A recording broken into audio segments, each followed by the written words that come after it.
Hi guys, so today I want to talk to you a little bit about intermittent fasting and kind of what it is and also some of the pros and cons before at the end kind of giving you my final opinion on it.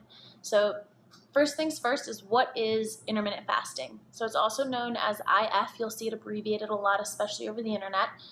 Basically the main idea is that you're going through two periods of either fasting where you're not eating, or feeding where you are eating. So you have your daily fasting where you actually split your hours. The most common split is going to be 16 hours of your day you're fasting and 8 hours of the day you're feeding. So that seems to be really common. It gives you like a really good 24-hour spread, and you can kind of place your 8 hours wherever works into your schedule, which seems to be really beneficial for a lot of people. The other option is to do 24-hour fasting, usually like twice a week. So you space them apart, or you can do them back to back, however you choose. But it sort of runs in the same idea of carb cycling. So on your training days, you eat and you feed, and on your non-training days, you may fast for 24 hours.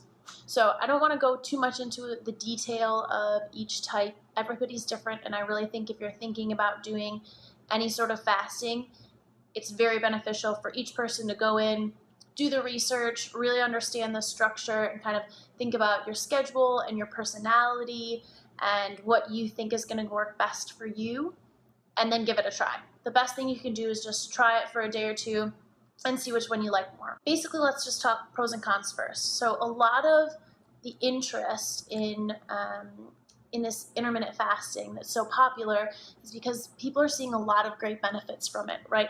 Not only from a physical standpoint where like you can lose weight, but they're also seeing hormonal benefits and psychological benefits. I actually went through this process and have been trying it for the last 2 weeks or so before I made this video, just so I could kind of tell you exactly how I handled it. And basically, it gave me a really good understanding of when I was hungry versus when I was just bored or dehydrated or just felt like I should be eating.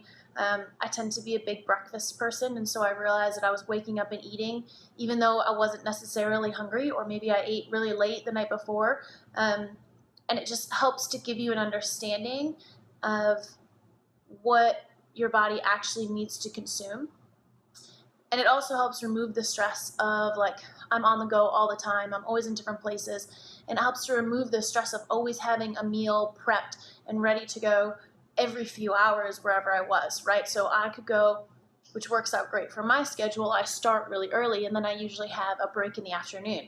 So I can actually fast all morning long, have a couple of cups of coffee, lots and lots of water, and not even worry about food until I have my break. But it also just encourages you to place less of an emphasis on food and how often you can eat and when you can eat. And I think that it gives you more control over your relationship with food, because you start to understand that you don't have to always be eating.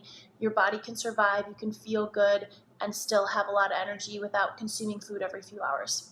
So some of the concerns and side effects that people are starting to see with this intermittent fasting is, initially or maybe at the end of your fasting period, there's a lot of nausea, in general irritation. You may just really feel feelings of hunger or like frustration because you want to eat, but you know that you shouldn't. Decreased energy initially. Now, your body will adjust. The energy level will adjust. Your body will adjust to the nausea. People don't realize that they just think that they're hungry. Maybe they aren't really hungry. And so you associate those things with hunger, but it's really not your body needing food. It could be your body needing water or more restful night's sleep or whatever that may be. So you will have a little bit of decreased energy initially, but your body truly should adjust to that. It's just that a lot of people aren't making it through that initial phase. Dehydration is a really popular one. A lot of people associate water intake with their meals. And so when you take out a lot of those meals throughout the day, you all of a sudden become very, very dehydrated. I had a huge issue with this when I went through it. I realized I would just not eat or drink during my fasting time. And then I was really dehydrated, and I'd try and get my workouts in, and I was feeling nauseous and exhausted, and I would get real lethargic, and that's not like me at all, right? So I knew something was out of the ordinary. So I really had to go back and think about that one. And also making sure that during your feeding time, you're getting all of your nutrients in. So you're not just running to the cupboard at if you start feeding at 12 o'clock and you feed from 12 to 8 p.m., you're not just running to the cupboard and eating whatever you can find. You really need to still plan out those meals and make sure that they're well-rounded and you're getting all of your nutrients and your vegetables, and enough protein still spread out through that 8-hour time span. A couple of tips for me is make sure that you're working out still. So don't start fasting and stop all your workouts, right? Because a lot of studies have been done that show that if you can combine intermittent fasting with exercise, it's basically doubling the benefits of each of them as if they were done, rather than them being done separately. So if I only exercised, you get these benefits. If I only fasted, you may get some of these benefits. If you do them together, you're basically getting better results. So don't be afraid to get your workouts in. Make them a priority when you're fasting. You can do fasted workouts. You may have to cut them a little shorter early on, go a little bit easier, but definitely still get them in. So that's a huge tip for me. The other one is drink lots and lots of water, which I said earlier. I really can't emphasize it enough. Wake up, water. You may have to be on a water schedule instead of a food schedule for your fasting time. So make sure you're still getting, your 100, 120 ounces of water a day. Also, watch your caffeine intake. So if you're a big coffee drinker like I am, a lot of times you may see that throughout the afternoon you're starting to get headaches. You haven't broken your fast yet, but you may be consuming way more caffeine than you're thinking or that you normally do, simply because you haven't eaten anything, right?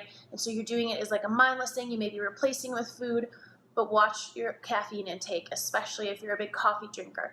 Don't drink coffee all day long just because you aren't eating and that's your replacement. The other thing that I really want to state, and I have told this to all my clients, is listen to your body if you're going to try this.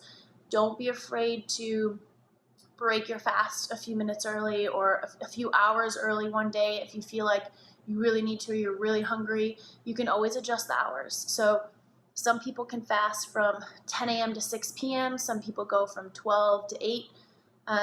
Some people go from 2 to 10 p.m., whatever it may be. And I noticed that a couple of days I had to adjust mine. I tried to shoot for like 12 in the afternoon until 8 p.m. That was my feeding time.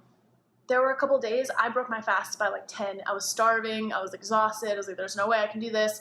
And I would just break my fast, and then I stopped eating a little bit earlier that day. Also, if you're going to go out with friends or have a big dinner that'll go later, you can start your fast. You can start your feeding period later in the day, right? So start it at 2 o'clock, 3 o'clock. So really look at your schedule, look at your personality, and sort of what foods you value the most and what time of the day, and also what time you can make sure that you are able to get enough of the calories and nutrients in, right? So if you're feeding while you're at work, the entire 8 hours that you're at work, it's probably going to be hard for you to have enough meals and enough well-rounded meals during that time span. So just kind of structure your schedule so that it's a little bit offset of, when you're working or when you're going to be really busy, so that you have time to eat and to consume all of your calories. In the end, I don't think that it's necessarily for everyone. There's definitely some concerns. I did hear about a few things where people were putting too much of an emphasis on following the structure of their feeding time. And, you have to be able to be kind of flexible with it and really listen to your body. I did it for 2 weeks and loved it. I think it's fantastic. My energy level increased. I didn't put as big of an emphasis on having food with me all the time, and I was much more relaxed about my meals. It also allows me to play a little bit more if I know I'm going to have a cheat meal or if I'm going to eat a little bit more one day. There's not quite as much stress associated with that because I know that I can just eat that really big meal, and that may be all I eat, and then just have a snack at the end, right before I start back to my 16-hour fast. So I really, really liked it. I think it's great. And it's definitely something to at least try. And even if you do it 1 day a week, 2 days a week, there's still really, really great health benefits associated with that. And I do think that, from a relationship with food standpoint, it helps you realize that you don't always have to be eating. Your body's very good at, adapting and controlling what it has access to. And you just, in general, our society overeats with food, right? So it helps with portion control. And it also just helps to make you feel like you don't always have to be consuming food. It's okay. So that's definitely how I feel about it. I loved it, and I'm going to keep doing it. So if you enjoyed this video, make sure that you subscribe to my channel.